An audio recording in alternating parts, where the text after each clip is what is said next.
আসসালামু আলাইকুম। আমি ফার্মাসিস্ট হাফেজ মোহাম্মদ বেলাল হুসাইন। আজ বলবো রোজা রাখা অবস্থায় ইনহেলার ব্যবহার করা যাবে কিনা। বর্তমান সময় অনুযায়ী রাতে ঠান্ডা, দিনে গরম এবং অসহ্যকর ধুলাবালি হওয়ার কারণে অনেকেই ঠান্ডা, কাশি এবং শ্বাসকষ্টজনিত রোগে আক্রান্ত। এদের মধ্যে অনেকেই আছেন যারা ইনহেলার ব্যবহার করে থাকেন।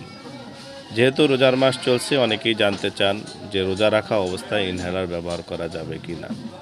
এ বিষয়ে হানাফি এবং দারুল উলুম দেওবন্দের আলেমদের মতামত হলো রোজা রাখা অবস্থায় ইনহেলার ব্যবহার করা যাবে না। কারণ হলো ইনহেলারের ওষুধ মুখ দিয়ে প্রবেশ করে পাকস্থলীতে পৌঁছে যায়, যার কারণে রোজা ভেঙে যায়।